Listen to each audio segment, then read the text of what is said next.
तो सबको नमस्ते भाई, सबको राम राम, सबका स्वागत।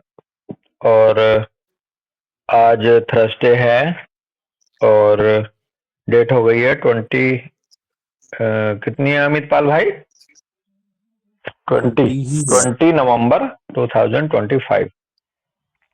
जी। राम राम बॉस। राम राम बेटा, राम राम जी। डॉक्टर दीपशिखा भी आ गए। राम राम मैम, सभी को राम राम राम राम भाई, बॉस। राम राम सबको एक बार फिर। तो आज हमारा ऑर्गेनन डे है, थर्सडे है। जी और ऑर्गेनन डे में हम 6th एडिशन पढ़ रहे हैं हनीमैन साहब का, और हम पेज नंबर 29 पे कंटेंट देखेंगे। आज हमारा कौन सा एफोरिज्म स्टार्ट होगा? ग्रुप शायद स्टार्ट होगा हमारा 235 से लेकर के 244 तक चल रहा है शायद, इंटरमिटेंट फीवर को लेके। डॉक्टर प्रशांत, आप आइडिया हाँ देंगे जी कुछ? आज हाँ जी 237 होगा आज। 237। हाँ जी ओके, 237 होगा। और ये बेसिकली ग्रुप चल रहा है एफोरिज्म का 235 से लेकर के 244 में, 244 में। इसमें हनीमैन साहब द इंटरमिटेंट फीवर्स के बारे में बता रहे हैं। जी तो इस ग्रुप के हमारे दो एफोरिज्म हो चुके हैं, 235, 237। 237 में कह रहे हैं हनीमैन साहब कि but if the stage of apyrexia be very short as happens in some very bad fevers, or if it be disturbed by some of other after sufferings of the previous paroxysms, the dose of the homeopathic medicine should be administered when the prescription begins to abate. Sorry, perspiration begins to abate. Abate का मतलब है become less intense. Or the other subsequent phenomena of the expiring paroxysm begin to diminish. इसमें बहुत अच्छी जानकारी ये दे रहे हैं हनीमैन साहब, डॉक्टर मितपाल भाई, कि हमें डोज कब देनी चाहिए, हमें मेडिसिन कब खिलानी चाहिए मरीज को एक तरह से बुखार में। तो कह रहे हैं but if the stage of apyrexia be very short, ये जो दो पैरोक्सिम्स के बीच में जो फीवरलेस, बुखार ना रहने वाली जो स्टेट है एपायरेक्सिया जो है, यदि ये बहुत शॉर्ट हो, खास करके कहते साहब थोड़ा सा इंटरवल होता है बीच में बुखार के आने का, और जल्दी जल्दी वो रिकर हो रहा है। तो अगर ये एपायरेक्सिया की स्टेज शॉर्ट हो खास करके, as happens in some very bad fevers, जैसा हनीमैन साहब कह रहे हैं कि कुछ बैड फीवर्स में ऐसा ही होता है। और if it be disturbed by some of the after sufferings of the previous paroxysms, या फिर अभी डिस्टर्ब हो पेशेंट, जो पहले वाला पैरोक्सिम गया है उसकी कुछ सफरिंग्स के बाद कुछ अभी डिस्टरबेंस बचा हुआ हो उस स्थिति में, या फिर शॉर्ट इंटरवल हो इस एपायरेक्सिया का, शॉर्ट टाइम हो। दो कंडीशन ऐसे बता रहे हैं, कह रहे हैं वहां पर the dose of the homoeopathic medicine should be administered when the perspiration begins to abate. तो वहां पे हमें डोज तभी दे देनी चाहिए जैसे ही पसीना कम होना शुरू हो, या the other subsequent phenomena of the expiring paroxysms begin to diminish, या पैरोक्सिम्स के जो घटनाक्रम है उसका कोई दूसरा घटनाक्रम जैसे ही कम होने लगे। जो पैरोक्सिम आया है बुखार का, आपको कोई भी ऐसा संकेत अगर मिलने लगे कि अब बुखार डाउन जाने लगा है, या अब ये पैरोक्सिम डाउन की साइड में चल दिया। एक तो होता है ना पैरोक्सिम में जब बुखार आता है तो चढ़ता हुआ बुखार है, उसमें जो सिम्टम्स आते हैं जैसे ठंड लग रही है या बेचैनी है, कुछ भी हो सकते हैं उसके, वो अलग दिखेंगे। और जब साहब उतरने लगता बुखार तो ऐसे शुरुआत होती है, हमें पता चल जाता है कि अब बुखार उतर रहा है। तो जैसे ही कुछ ऐसा इशारा मिले कि ये पैरोक्सिम अब एक्सपायर हो रहा है, ये डाउन जा रहा है, तो तब देनी चाहिए मेडिसिन, तब देनी चाहिए डोज। है भैया? दो बात समझ आ रही है। हाँ, कि जैसे ड्यूरिंग फीवर में मेडिसिन नहीं देनी है, ऐसे ड्यूरिंग कहना और चाह रहे हैं ना। और चढ़ते हुए बुखार में। हाँ हाँ, फीवर जैसे उतर जाएगा तब एक बात। दूसरी बात, अगर पेशेंट को कोई दूसरा भी स्टेज है, जैसे वो डिलीरियम की स्टेज में है, परस्पायरेशन की स्टेज में है, तो वो अगर डाउन हो जाएगा तब देनी है मेडिसिन। हाँ, डाउन हो जाएगा या होने लगे, खास करके वहां जहां डाउन होने के बाद अगले वाली शुरुआत का समय कम हो। हाँ, कह रहे ना, तो सब्सिक्वेंट फिनोमिना। हाँ, सब्सिक्वेंट फिनोमिना का मतलब कुछ ऐसा भाव आ रहा है कि जो पिछला गया है पैरोक्सिम, उसके जी। कुछ उसके कुछ अभी हम्म, पूरी तरह से वो नहीं भी गए हैं, अभी कुछ सब्सिक्वेंट फिनोमिना उसके बचे हैं, वो डिस्टर्ब जी है पहले वाले पैरोक्सिम्स के कुछ फिनोमिना से। जी तो जैसे ही डाउनफॉल शुरू हो तब, है ना तब बॉस? देना है खास करके, और वहां देना है जहां वेरी शॉर्ट एपायरेक्सिया का टाइम हो। बिल्कुल। इस एफोरिज्म में पॉइंट ये है। वैसे तो बहुत अच्छे से समझते हैं हम लोग अमितपाल भाई के, जब बुखार उतर जाए तब देना चाहिए, जब बुखार चढ़ रहा हो या बहुत तेज हो तब नहीं देनी चाहिए।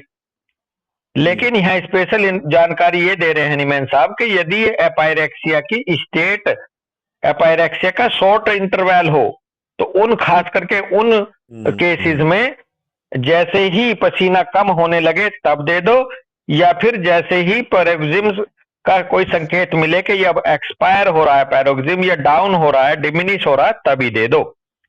बताएंगे, जी। क्योंकि वहां पे वो तैयार रहता है वाइटल फोर्स आपका स्टिमुलस को परसीव करने के लिए।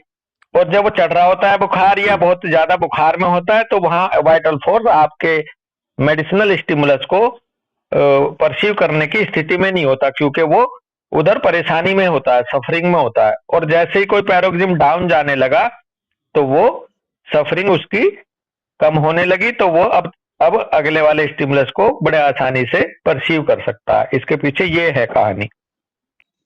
ये तो जैसे वो वाइटल फोर्स ऐसे हो गया कि आ, कोई आदमी बहुत गुस्से में है, वो उस समय आप उसे कुछ समझाओगे तो उसे समझ नहीं आएगा, लेकिन जब वो शांत हाँ, हो जाए बिल्कुल। तब उसको बात रखोगे उसके सामने तो वो उसी तरीके से समझेगा। हाँ, तो ये वो वाइटल अच्छा, मुझे काम ऐसा लग करता है। रहा है कि हम 235 पे रुके थे। अच्छा। बेटा एक बार पिछली स्लाइड हाँ। देखो, क्योंकि ये ना आपस में जुड़ा नहीं है कंडीशन। और हम, मुझे याद आ रहा, फुटनोट 129 हुआ था, और फुटनोट 130 इस पे 236 पे हाँ, है। डॉक्टर सही कह रहे हो प्रशांत, आप, मुझे भी मैं देख रहा हूँ, एक मिनट, ठीक है। पिछले वाली स्लाइड देख के ना तब कंफर्म करा करो बेटा प्रशांत। हाँ हाँ, जी, वैसे ही किया 235 करेंगे और भी क्योंकि बहुत 236 सारी दोनों चीजें हुए थे लास्ट वाली स्लाइड में तो। अच्छा, 236 भी हो चुका था बेटा। शांत भी है। हाँ जी। और फुटनोट तो मुझे याद आ रहा है, और जी हाँ फुटनोट तो जी। शायद नहीं हुआ ये। 130 फुटनोट नहीं हो हुआ। सकता है कि अमितपाल आप देखना भाई। टू नहीं, वो वन सही कह रहा है, 236 बॉस हुआ है। फुटनोट पता है 129 ही हुआ था। फुटनोट ना अच्छा, नहीं हुआ था फुटनोट ना। रह गया था, है जी। 130 रह गया था। और 236 हो गया था, मतलब अपना ये उस दिन। हाँ जी, ये कंप्लीट हाँ कर जी। दिया था आपने। उसको क्या था ना, दोनों एफरोज एक साथ हैं तो इन्हें कंप्लीट कर लेते हैं। ओके। हाँ हाँ। नहीं, दोनों एक साथ तो नहीं नहीं हो सकते, क्योंकि 235 से 244 तक एक साथ हैं बेटा। उस दिन 235 और 236 हो गया था। ओके ओके, तो इसका 236 का फुटनोट, इसका मतलब उस दिन रह गया था 130, हाँ जी। है ना। कोई नहीं। हाँ जी। हाँ जी हाँ जी। Okay.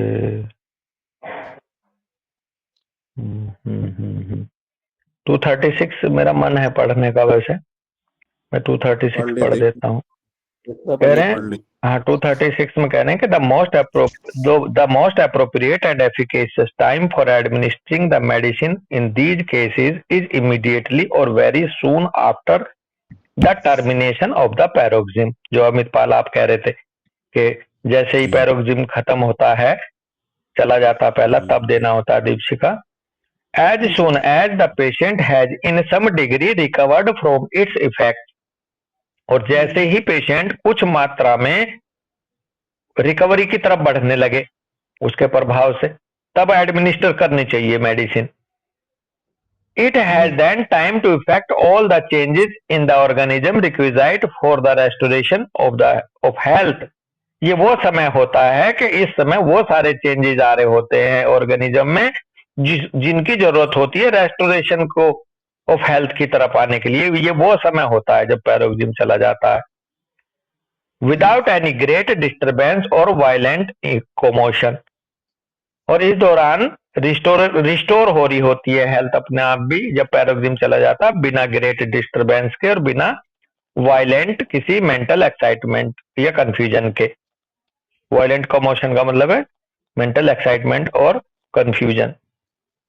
Whereas the action of a medicine, be it ever so especially appropriate, if given immediately before the paroxysm, coincide with the natural recurrence of the disease and causes such a reaction in the organism, such a violent contention, that an attack of the nature produces at the very least a great loss of strength, if it do not endanger life.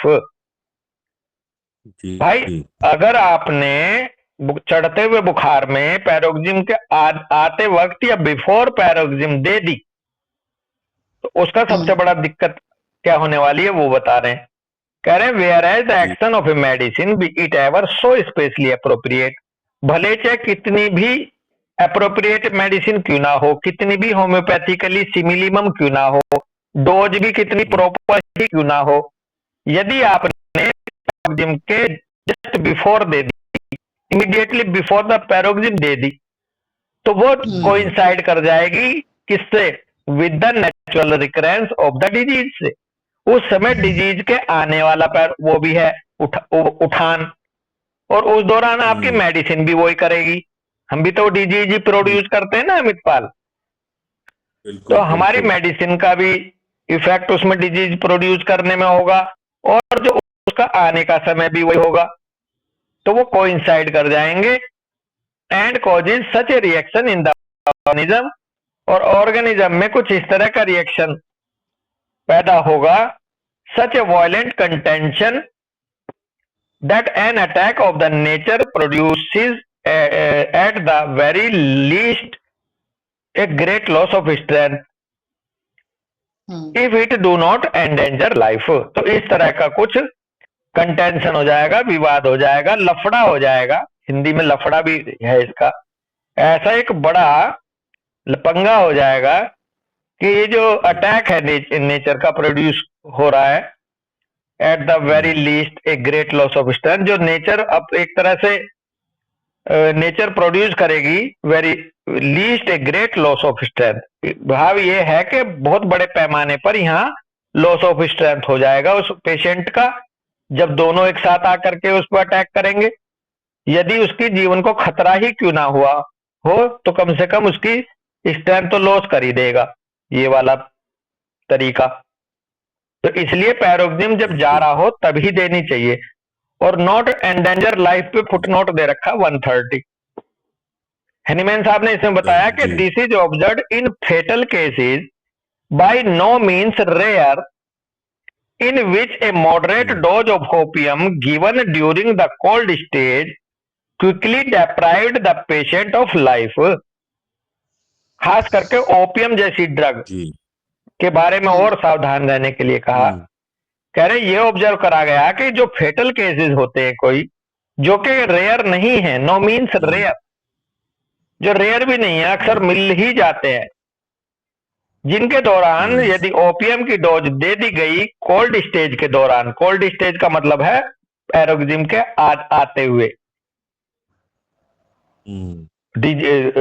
उसके शुरुआत में या just before पैरोक्सिज्म अगर दे दी गई तो बड़ी तेजी से इंसान अपने जीवन से हाथ धो बैठता है, यानी कि डेप्राइव्ड द पेशेंट्स ऑफ लाइफ।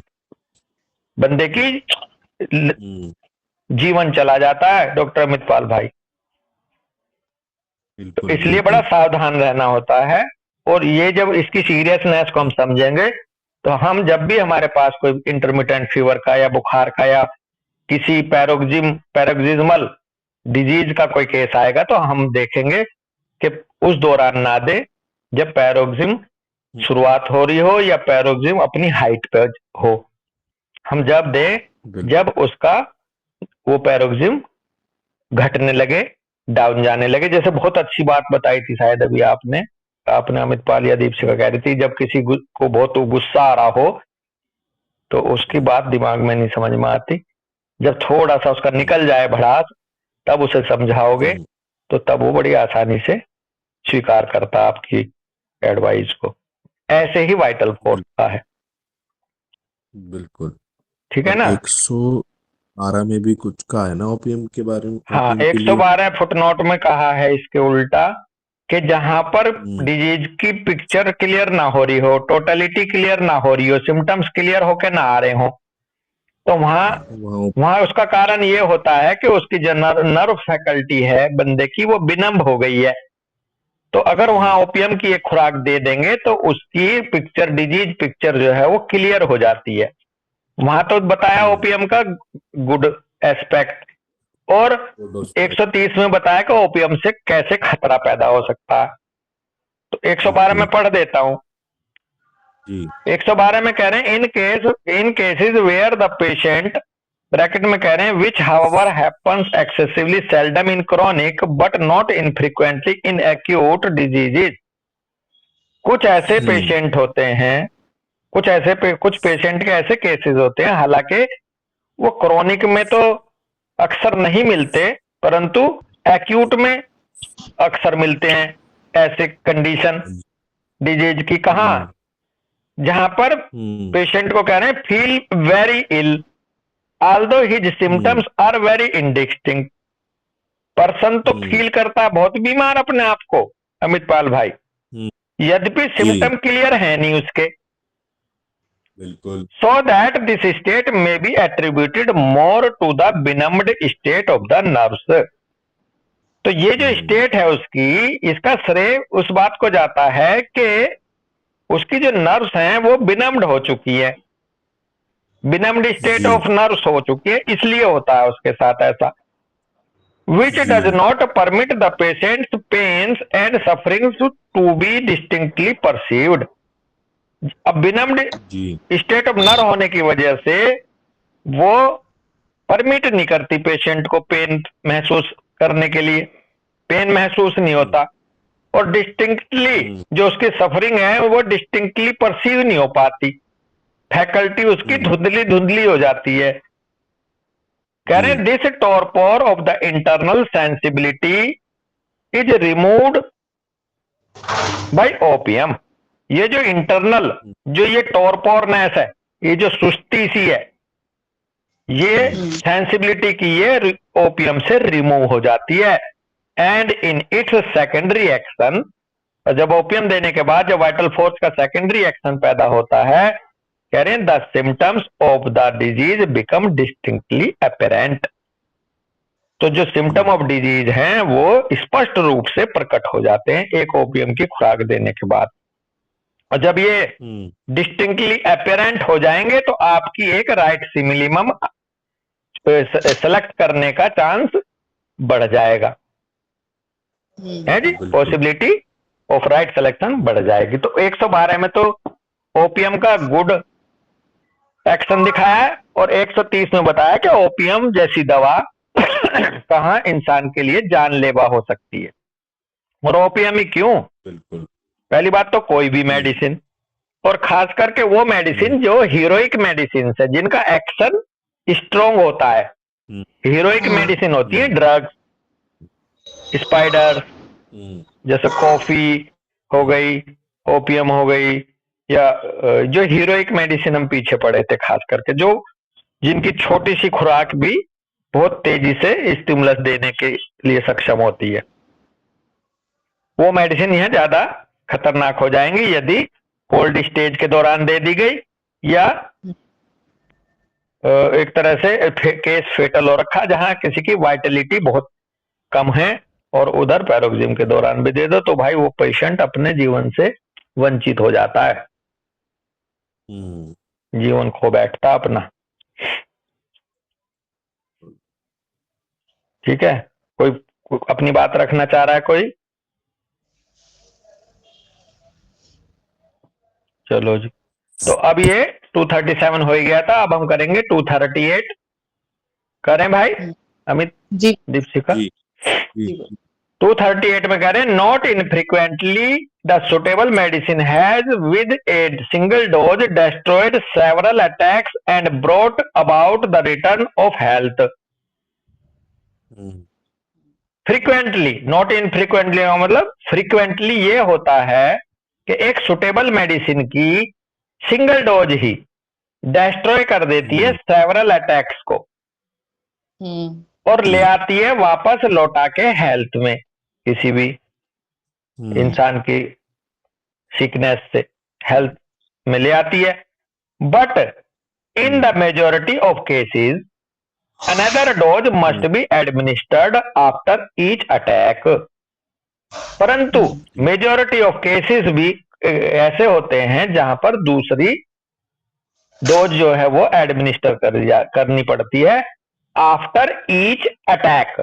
फिर कहा कब देनी पड़ती है? After each attack. Better still however when the character of the symptoms has not changed, doses of the same medicine given according to the newer discovery of repetition of doses, जो कि footnote में बताई गई है aphorism 270 के, यानी कि 50 मिलीसिमल वाला है वो, may be given without difficulty by dynamizing each successive dose with 10 to 12 successions of the vial containing the medicinal substance। अच्छा ये रहेगा, बल्कि बेटर स्टिल और भी अच्छा रहता है, हालांकि दूसरे अटैक के बाद जब एडमिनिस्टर करनी होती है डोज, कि यदि करैक्टर चेंज ना हुए हों सिम्टम्स के, तो जो डोज दी है सेम मेडिसिन की ही डोज दे दो, और दे दो जो newer discovery of repetition of dose के अकॉर्डिंग देना है। न्यूअर डिस्कवरी ऑफ रिपीटेशन वो 50 मिलीसिमल स्केल के थ्रू जो बताई गई है। एफोरिज्म 270 का जो फुटनोट है, फुटनोट नंबर कौन सा है यहाँ देख लेते हैं। फुटनोट नंबर है 270 का, शायद 156 है, कौन सा है ये, कई सारे हैं उसमें। हाँ 155 भी है, 270 में कई सारे फुटनोट हैं दीपशिखा।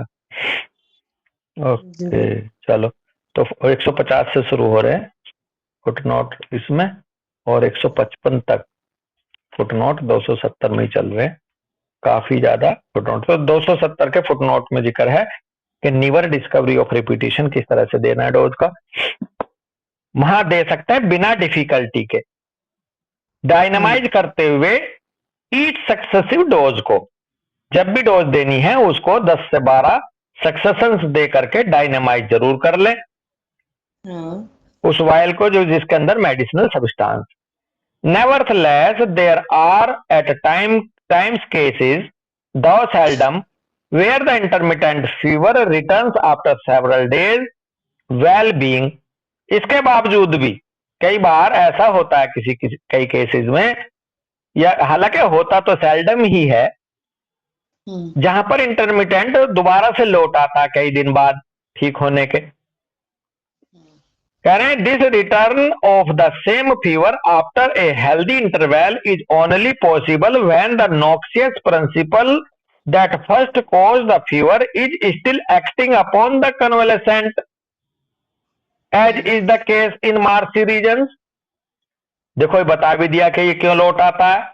कह रहे इस तरह का सेम फीवर का लौट के आना किसी हेल्दी इंटरवल के बाद केवल तभी संभव है जब वो नॉक्सियस प्रिंसिपल अभी भी, जिसने पहली बार फीवर कॉज करा था, वो अभी भी काम कर रहा है उस ऑर्गेनिज्म के ऊपर। और अक्सर ये मार्सी रीजन्स में मिलता है, ये दलदल वाले क्षेत्रों में जो इंटरमिटेंट फीवर आते हैं वहां ये इसकी वजह से वो वापस लौट के भी आ जाता कई बार, कई दिन की हेल्थ के बाद भी। क्यों? क्योंकि वहां अभी भी वो कॉज, अभी भी वो नॉक्सियस प्रिंसिपल एक्शन में है।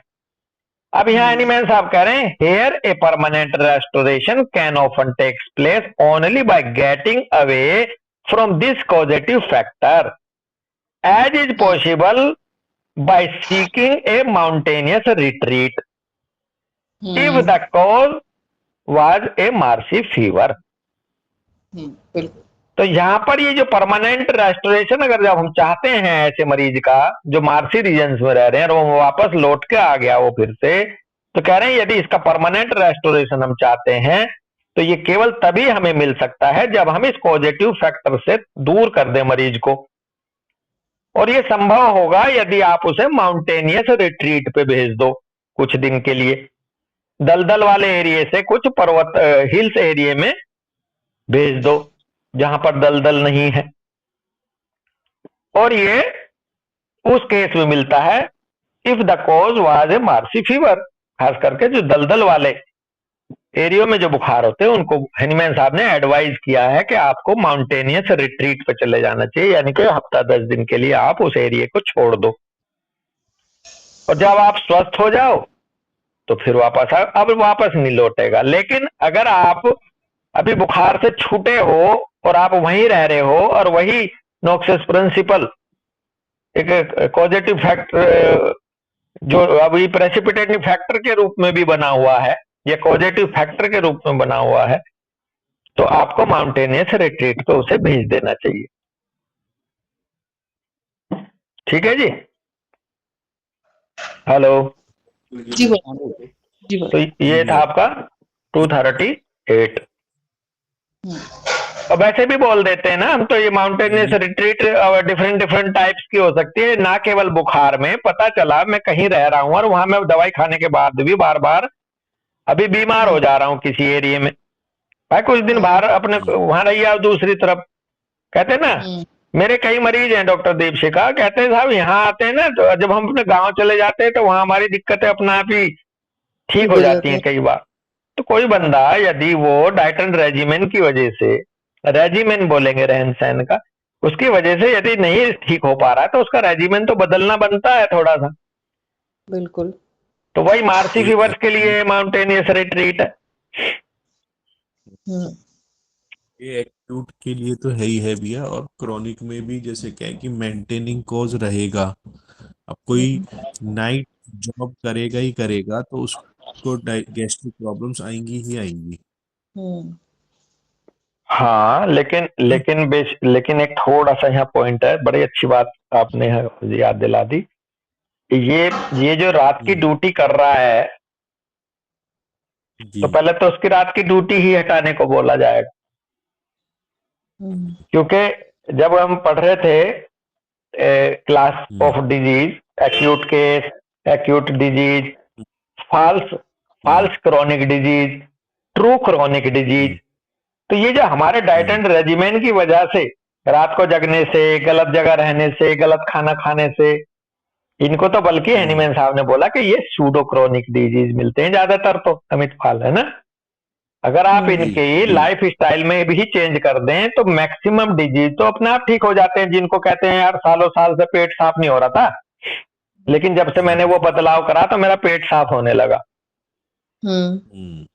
मेरे एक मरीज था, कोरोना जब आया तो वो बेसिकली नाइट ड्यूटी करता था, तो कोरोना में उसकी पहले तो बंद रही और बाद में उसने कोई दूसरी नौकरी काम कर लिया, तो क्रॉनिक उसका जो रहता था एक तरह से कॉन्स्टिपेशन या फिर फिशर्स वगैरह, वो अपने आप रिकवर हो गए।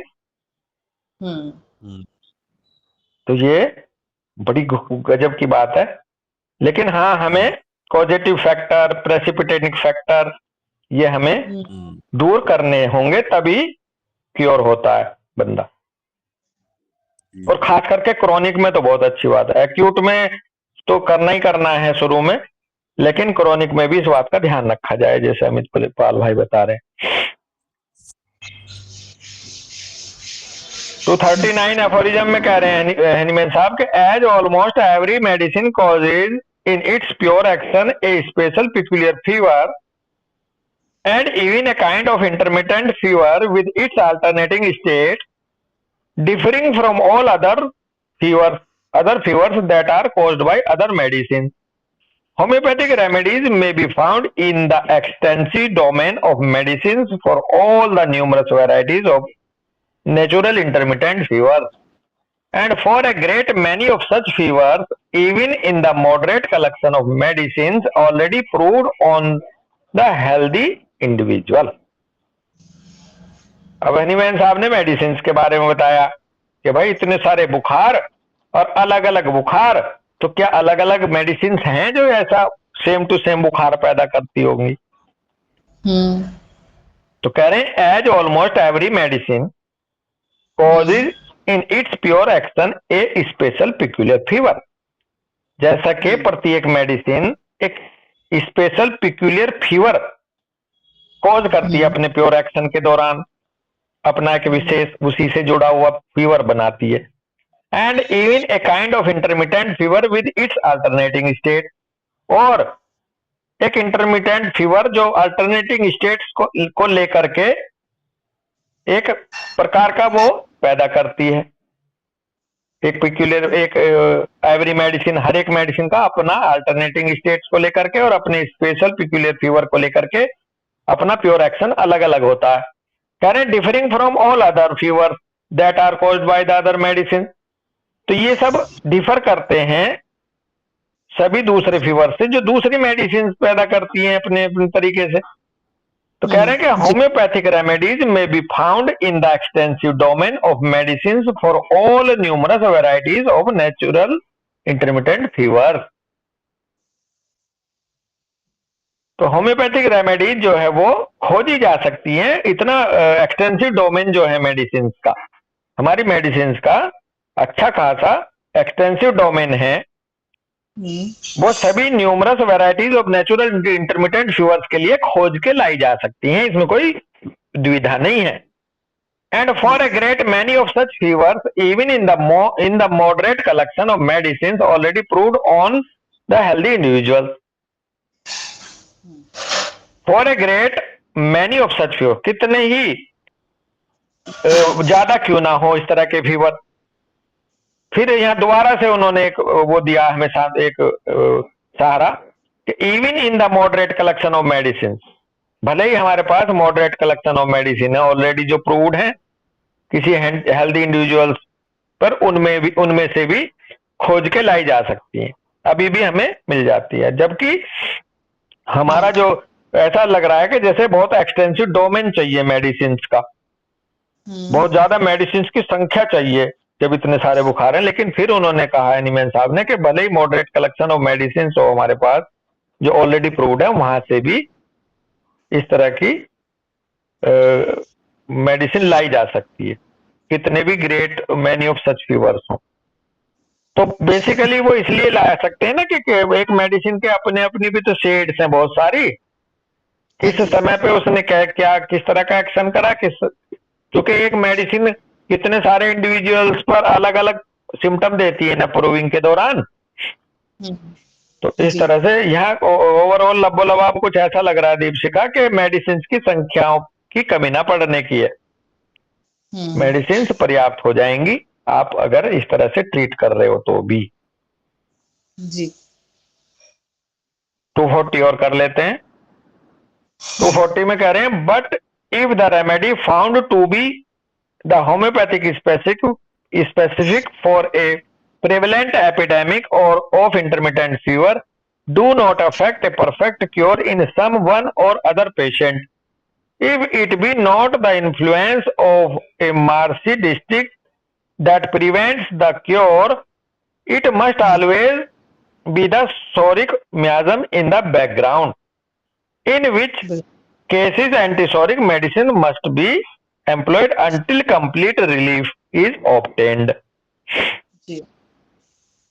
Hahnemann साहब कह रहे हैं but if the remedy found to be the homeopathic specific for a prevalent epidemic of intermittent fever do not affect a perfect cure in someone or other patient.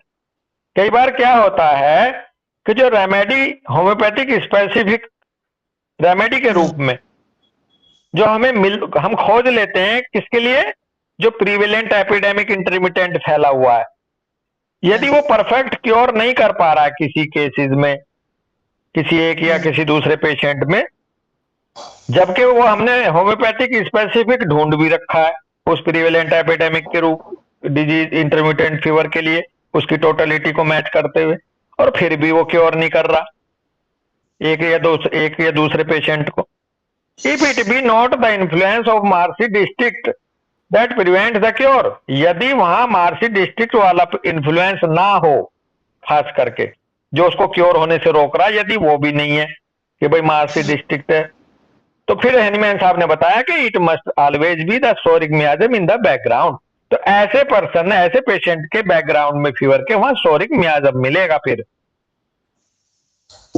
फिर वो जो पेशेंट सही नहीं हो पा रहा, बशर्ते वो मार्सी डिस्ट्रिक्ट में भी नहीं है, और वो फिर क्योर नहीं हो पा रहा किसी होम्योपैथिक स्पेसिफिक रेमेडी से जो प्रीविलेंट एपिडेमिक डिजीज के लिए, एपिडेमिक इंटरमिटेंट फीवर के लिए ढूंढ के रखी हुई है, दे रहे हैं, और वो फिर भी क्योर नहीं हो पा रहा, तो हैनीमैन साहब कह रहे हैं इसका मतलब उसके बैकग्राउंड में सोरिक मियाज्म है, और ऐसे केस में हमें एंटीसोरिक मेडिसिन चुननी पड़ेगी उसके लिए, यानी कि कॉन्स्टिट्यूशनल चुननी पड़ेगी और एम्प्लॉय करनी पड़ेगी जब तक उसको कंप्लीट रिलीफ ना मिल जाए।